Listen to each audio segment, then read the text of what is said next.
في اختبار بتاخده الشركات الكبرى بجديه عشان بس ان هي توظفك، وفي ناس بتاخده وبتحطه في البايو وبتقول عن نفسها انا اي ان اف جي او انا اي ان تي بي، وكانها بتقرا السي في بتاعها. الاختبار ده معروف باسم ام بي تي اي، بس ما حدش بيسال نفسه سؤال: هو الاختبار ده مين اللي اخترعه اصلا؟ هل هو دكتور؟ هل هي جامعه؟ هل هو فريق ابحاث؟ احب اقول لك ان اللي اخترع الاختبار ده كانوا اتنين ستات قاعدين في صالون بيتهم ومن غير اي خبره علميه خالص. زي ما تقول كده لما اهالينا بيقعدوا كده مع بعض، والدتي تقعد مع خالتي فيقوموا مخترعين كده نظريه في الطب النفسي وهم قاعدين بيشربوا شاي. تعال نفتح بقى الملف ده. اهلا بيكم في قناه بلوت تويست، معاكم محمد مصطفى والشهر كاكاشي. في قناتي بكلمكم عن شخصيات عملوا معجزات او كوارث او الحاجتين مع بعض. والنهارده يا معالي المشاهد الجميل هنفتح ملف واحد من اكتر الاختبارات اللي احنا كلنا مصدقينها وبنشوف مين اللي اخترعها بالظبط. هات بقى الشاي بلبن والقروشتين بتوعك وسيبك من اللي فات وسيبنا اقول لك اصل الحكايه.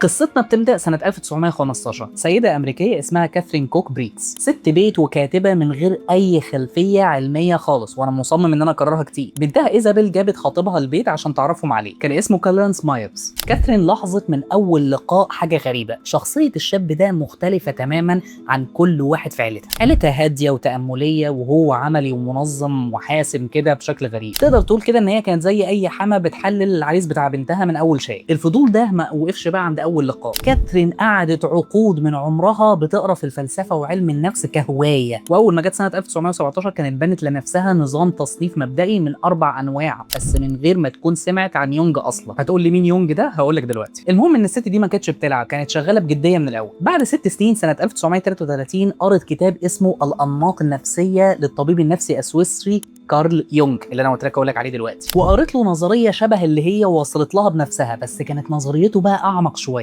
اتخلت فورا عن نظريتها الخاصه وبقت مهووسه بيونج ده لدرجه غريبه، لدرجه ان هي كتبت له قصيده حب وبعتتها له، وكتبت روايه عنه واتمنعت من النشر لان هي كانت رومانسيه بزياده. طبعا انت فهمت انا عايز اقول ايه. يعني الست كانت معجبه بعالم نفس سويسري لدرجه انها كتبت عنه فان فيكشن، وده حقيقي ومتوثق على فكره، دوروا ورايا. المهم بعد ما صاحبتنا قرت الكتاب ده، بنتها بقى ايزابيل دخلت تحط التاتش بتاعها. ايزابيل ما كانتش عالمه نفس برضه، وكانت كاتبه روايات بوليسيه ومعاها شهاده في العلوم السياسيه، بس يعني كاتبه قصص جرائم خياليه. هي يعتبر اللي ساهمت في بناء اختبار الشخصيه. في بدايه الاربعينات واحنا في قلب الحرب العالميه الثانيه، ايزابيل حبت تعمل حاجه علميه كده تساعد الناس تحديدا الستات ان هي تدخل سوق العمل، فحبت ان هي تساعدهم عشان يلاقوا الوظيفه المناسبه لكل شخصيه. فقعدت سنين تجرب وطلعت اول نسخه من الاختبار ده سنه 1943 من غير معمل ومن غير جامعه زي ما قلت لك، وهو كان الموضوع كله في صالون بيته. واضافت 3 محاور شخصيه من نظريه يونغ وزودت عليهم محور رابع من عندها، فطلع عندها 16 نمط. 16 نمط شخصيه مختلفه، من المحلل للقائد للوسيط لحد ما كل الحروف اللي انتوا عارفينها ديت اللي كلنا بنشوفها بتاعت الاي ان اف جي والاي ان تي بي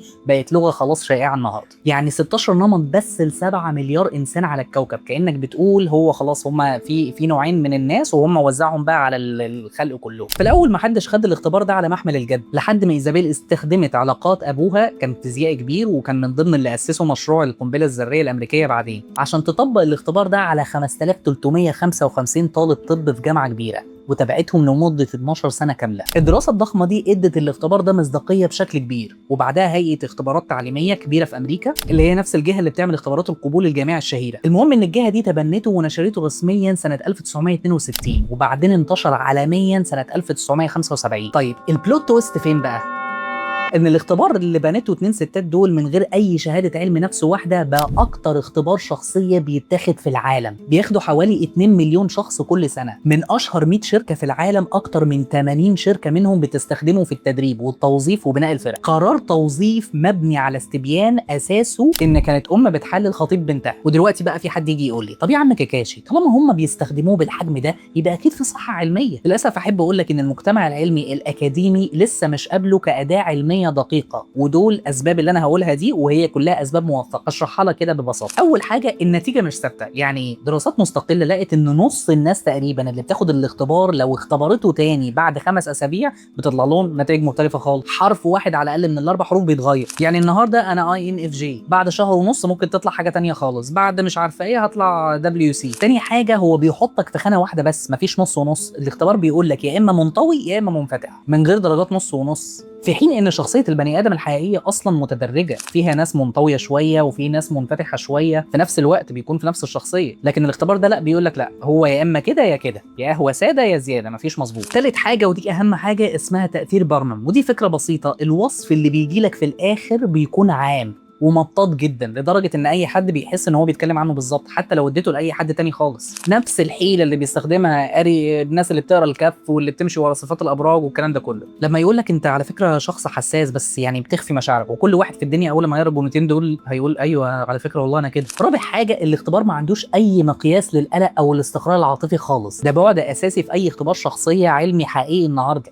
بس كاثرين وايزابيل قالوا ايه بقى؟ لا احنا هنتعمد ان احنا نشيل الجزء ده عشان بيتعارض مع فكرتهم ان كل الانماط كويسه بالتساوي ومفيش نمط اسوأ من التاني. حتى لما هيئه الاختبارات الكبيره نشرته رسميا سنه 1962، عالم احصاء من جوه نفس الهيئه انتقدوا جدا وقالوا ان هم اخذوا فلسفه نفسيه معقده وسطحوها في قالب رقمي مبسط. واساتذه نفسيه معروفه في جامعه امريكيه كبيره لخصوها بجمله قاسيه جدا، قالوا اختبار الام بي تي اي هو علم التنجيم بتاع الناس اللي فاكره نفسها اذكى من الناس اللي بتمشي ورا الابراج.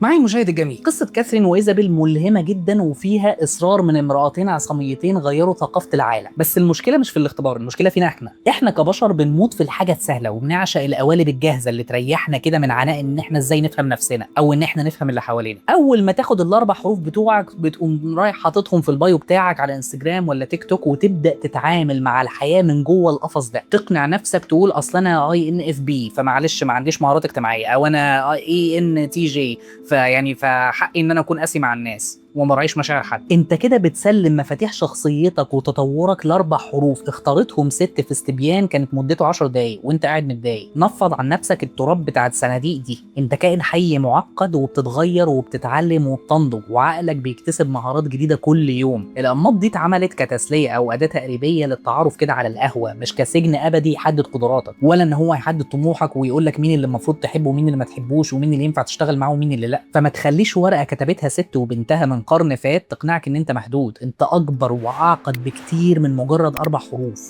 قول لي بقى رايك في الكومنتات تحت، هل عملت اختبار الام بي تي اي قبل كده وهل حاسس انه حبسك في صندوق؟ حددوا شخصيته باختبار ونسيوا ان هو مولع نار. بس خلاص.